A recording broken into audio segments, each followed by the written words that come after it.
Hello and welcome to Listening to the Verde, a series brought to you by Friends of the Verde River. Friends of the Verde River works with people like you for a healthy flowing Verde River system. This program will inspire, engage, and inform you about everything that makes the Verde River healthy: water, habitat, and community. I'm Tracy Stevens, Habitat Restoration Program Manager with Friends, and I'm here with Hannah Griscom from Arizona Game and Fish Department and Tice Supplee with Southwest Audubon. We are here today to discuss watchable wildlife and birding information. Welcome, ladies. Thank you. Thanks for having us. We're excited to have you here for our Listening to the Verde program. I mentioned your introductions. Tice, would you tell us a little bit about your background and your position with Audubon? I would be delighted. Yeah, I've been with National Audubon Society for 16 years now, with the Southwest Regional Office, and my base is in Phoenix at our nature center on the Rio Salado, so a river we're trying to restore it. So prior to that, I had a full career with the Arizona Game and Fish Department, so been tromping around on the rivers and the deserts of Arizona for a long time. That's great. What an awesome experience from both positions. Yes. I'm sure you've seen a lot of the state. I have. Hannah, do you want to explain a little bit about your position with Game and Fish and what office you work out of? Sure.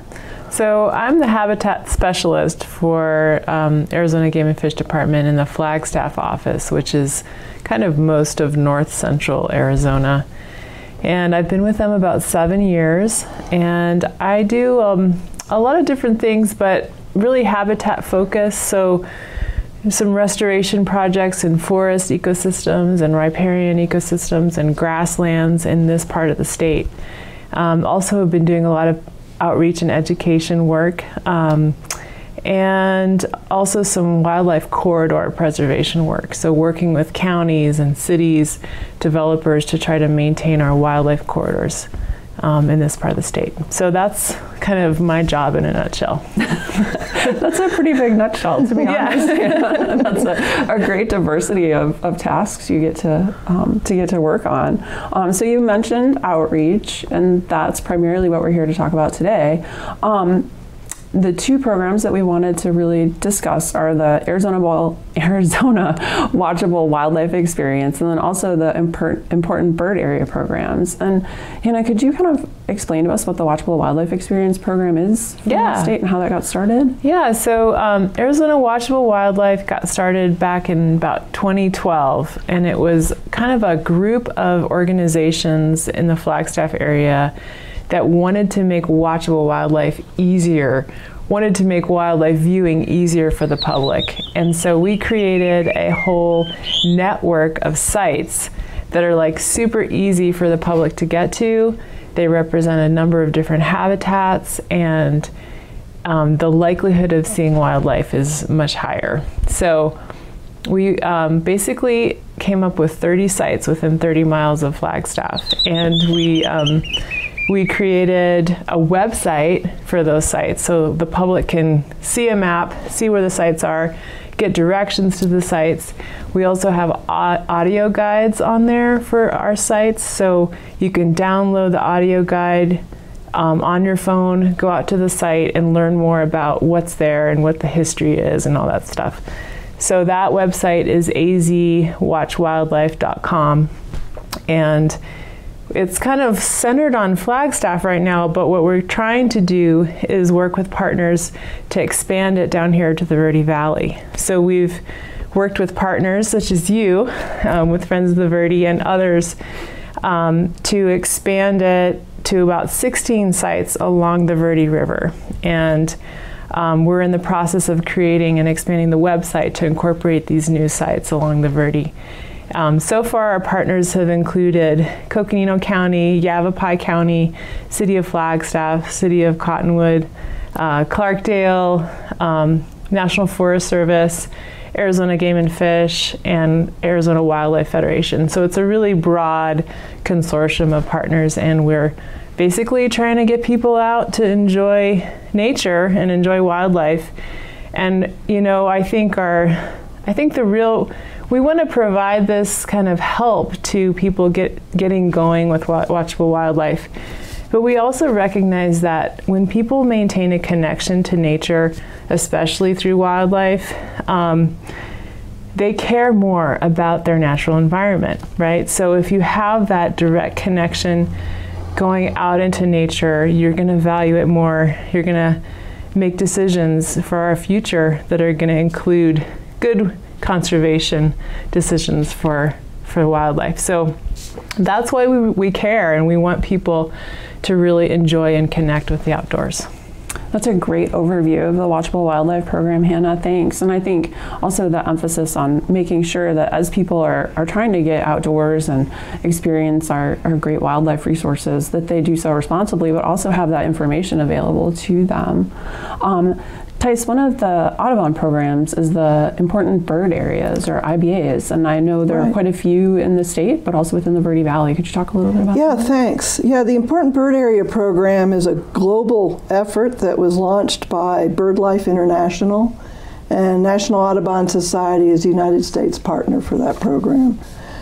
Here in Arizona, we have identified 48 locations in the state, and a science review is always conducted to make sure that the site has conservation benefits for the birds and habitats that warrant special attention. And as you can well imagine, here in our desert, the rivers definitely score. So we have 5 designated important bird areas here in the Verde Valley and downstream.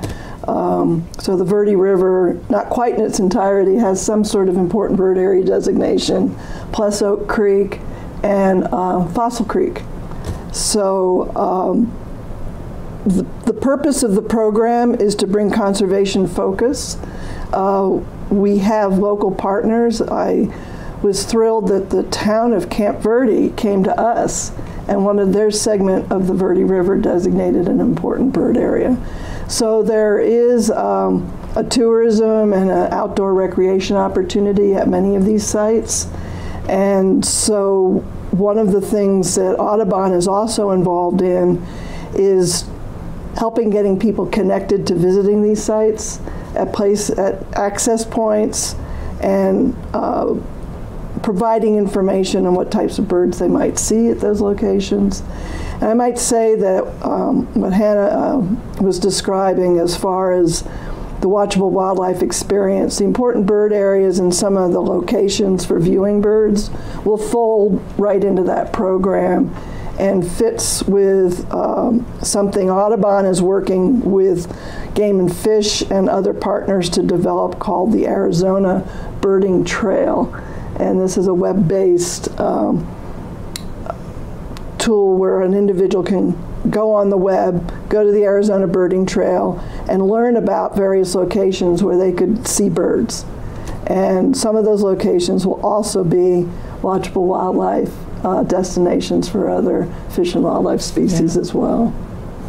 That's great to know that overlap between the birding and the wildlife areas, so that people can experience more when they're visiting those sites. It sounds like there are a lot of people that may be using these sites, and kind of the conservation and recreation overlap. Do you have any idea as to the number of people in Arizona, or the just how many people are participating in these types of activities with watchable wildlife and birding in the state? Yeah, so it turns out watchable wildlife and wildlife viewing is a really big economic driver in Arizona. And there's been a couple of reports that have come out recently that really highlight the value that these activities have on our economy. I have some numbers here. 2 million people in Arizona participate in wildlife-related outdoor recreation every year. So that's a pretty big portion of our population. And 1 in 5 of those is participating in wildlife watching. So that's about 600,000 people every year. Some of those people are seeing wildlife in their backyard or in their neighborhood, and some of them are going on trips exclusively to see wildlife. And right here in Yavapai County, we are seeing amazing numbers associated with watchable wildlife and water-based recreation. So right here in Yavapai County, 200,000 people every year are participating in water-based recreation. And that is creating 9,000 jobs right here in Yavapai County, producing $1 billion of revenue. So for a county of our size, that is an amazing impact. And beyond the aesthetic value of the river, we have this incredible economic driver that we're seeing. That's great to know, and those numbers are really pretty incredible, and just lend to the importance of having this information available to people for the programs that you all are spearheading in the state, but also the importance of preserving areas like the river and making sure that we have those habitats available for the species and for the people to learn more about the species of wildlife and birds that we have in the state. I wanted to kind of transition into why the Verde is so special. What types of species might people be able to see at some of these sites along the river or in the Verde Valley in general? Well, I could start with the birds. And so during the wintertime, a lot of migratory waterfowl and water birds will take advantage of the river and associated ponds and lakes that are in the valley. Summertime, spring and summer, is when birds that migrate and spend their winter time in Mexico or further south come here to the Verde Valley to breed. And the first sign that things are starting to heat up is seeing common blackhawks flying overhead and looking for a place to build their nest in the tall cottonwood trees. And the Verde Valley is a real concentration of blackhawk breeding population in our state, and one of the reasons for the designation of these important bird areas. Other birds that seek out this river and its tributaries are the federally threatened yellow-billed cuckoo, and sometimes called rain crow. Mm-hmm. And that bird shows up more in summertime, and they're still here. They're getting ready to head south again right now. A colorful bird that I always like seeing in the spring is a summer tanager, bright red, and hard to miss. So there's a lot of bird activity, and the key is the cottonwood and the willow forests along the river course. And so a lot of what the Friends of the Verde are doing with restoration of these vegetation communities is terrific for the birds and other wildlife.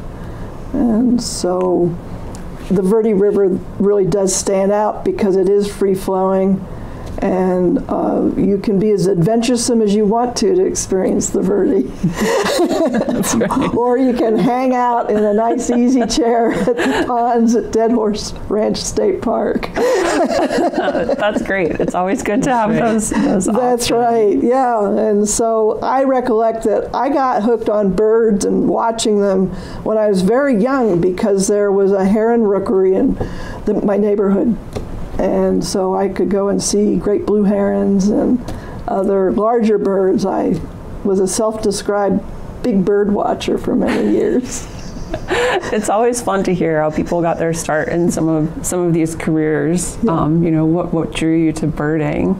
We're going to take a quick break, and when we come back, we'll talk more with Hannah and Tice about some of the specific sites in the Verde and some wildlife viewing tips.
Welcome back to Listening to the Verde. We're here with Hannah and Tice talking about watchable wildlife and the Verde Valley important bird areas.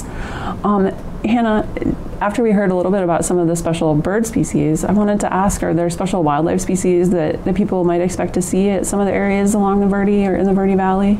Yeah, the Verde Valley has a few unique species that are really fun if you can see them. And I wanted to say that about 85% of all of our wildlife in Arizona needs riparian areas at some point in their life. So water, as we know, is very scarce, right, in the desert, and so we can't overstate the importance of riparian areas, rivers, wetlands for a lot of species of wildlife. But some of the ones that we can kind of highlight in the Verde, we have river otters that are doing pretty well, and Dead Horse State Park Ranch State Park is a great place to see that the river otters play and interact. We have fishing spiders, which are really unique. They can get to be this big, and and they'll just basically kind of get poised. They'll perch right above the water, and they dart into the water and they catch small fish and eat them. So they eat exclusively on small fish. You don't want to pick them up because they can bite, but they're really amazing, unique species for here in the Verde Valley. We've got round-tailed chub, which are wonderful native species, fairly ubiquitous throughout all of the rivers in the Verde watershed. We've got great blue herons that Tice talked about, which are beautiful to see as they poise very still and wait to catch a fish.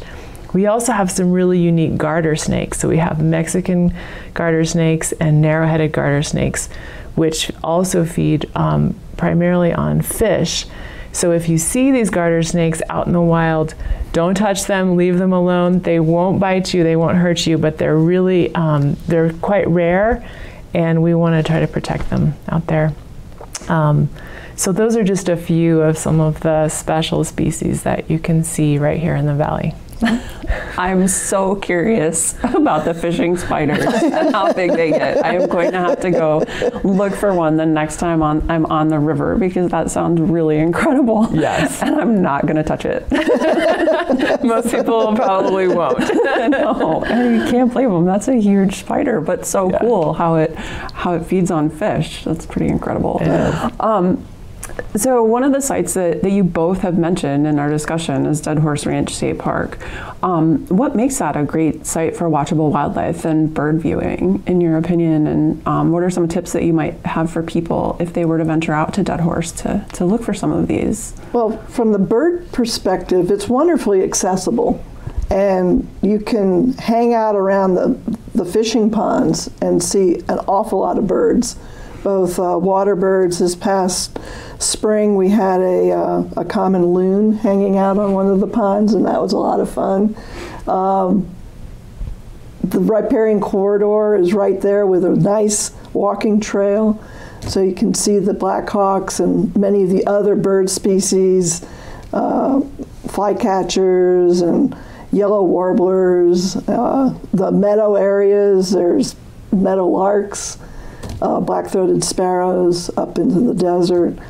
You can hike over to Tavashi Marsh, which is at Tuzigoot National Monument, and in the springtime you can hear the secretive marsh birds, the Virginia rail and the sora vocalizing. It's a great early morning at dawn adventure to go over there to Tavashi Marsh in April and May.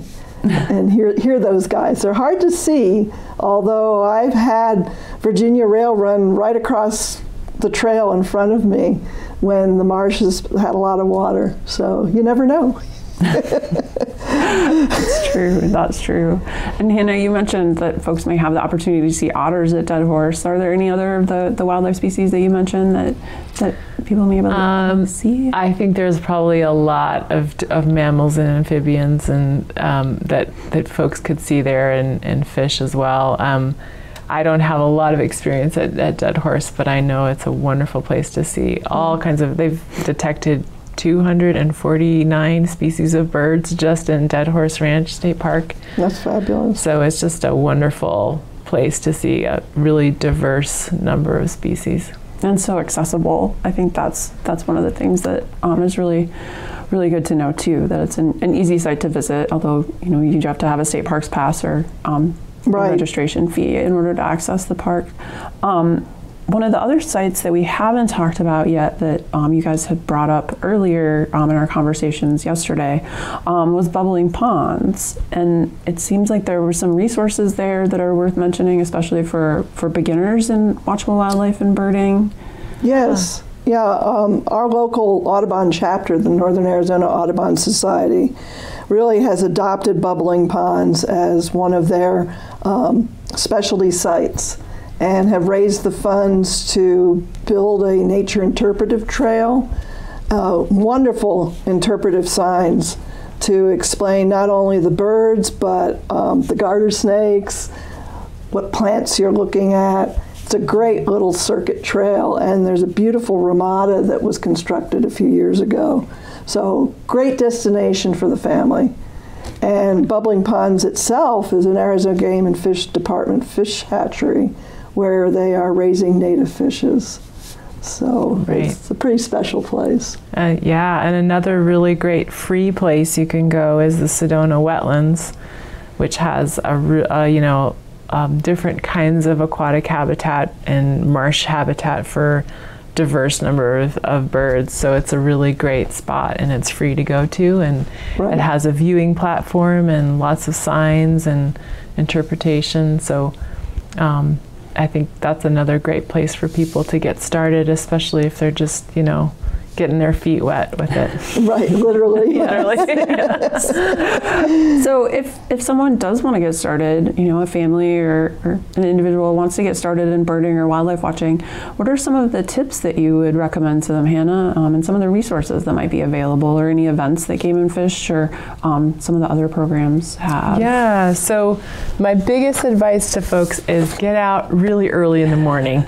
I am not a morning person, and it's difficult for me to get up early, but that is the best time, is at dawn, to get out there to see all kinds of wildlife, both birds and mammals.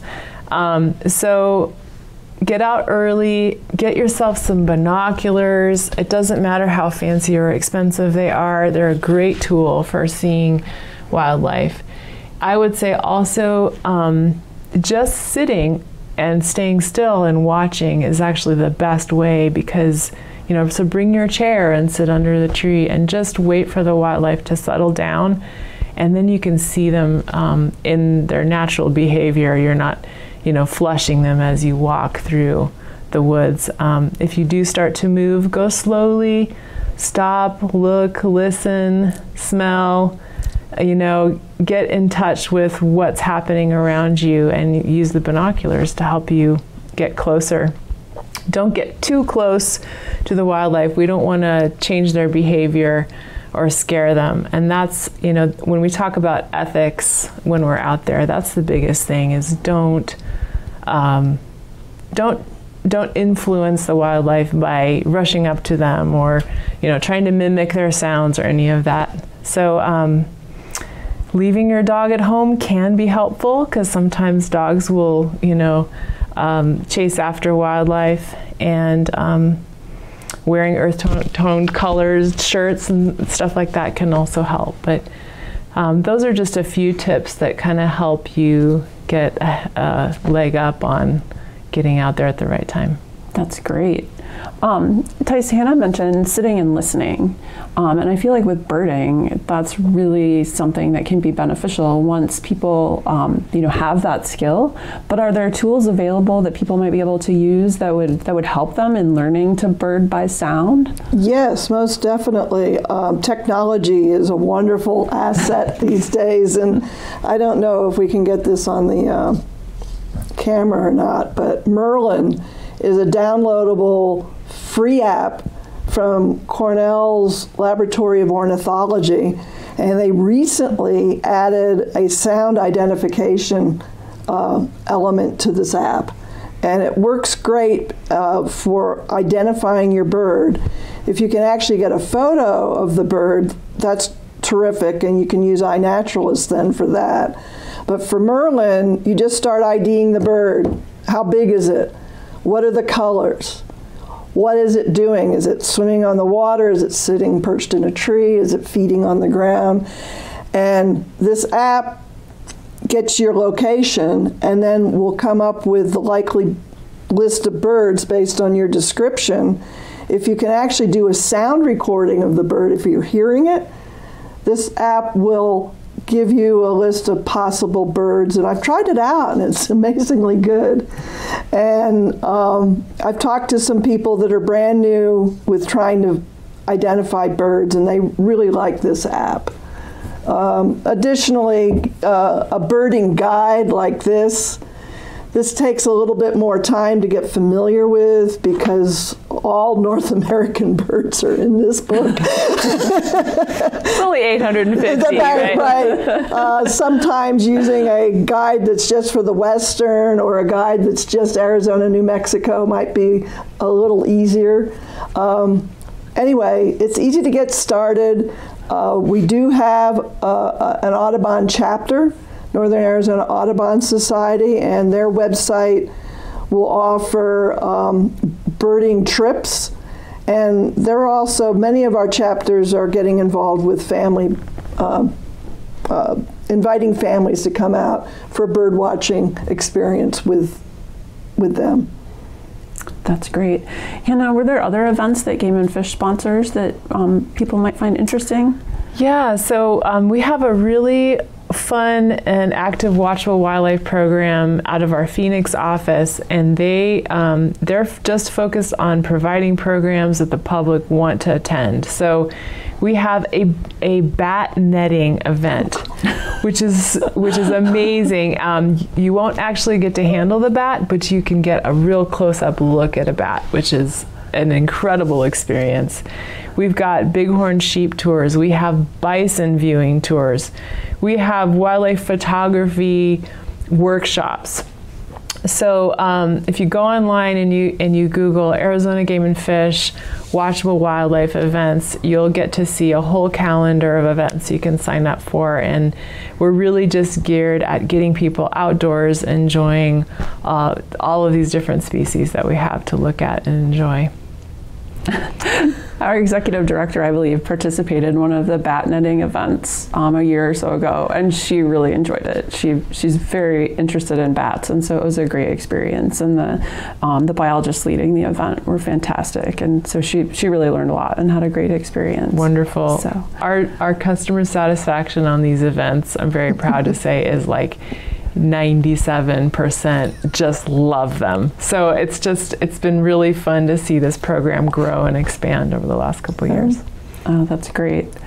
Well, that wraps up our time today for this episode of Listening to the Verde. Tice and Hannah, thank you both so much for sharing all this great information, and hopefully we've inspired some future birders or wildlife watchers to get out and start experiencing these wonderful species that we have in the valley.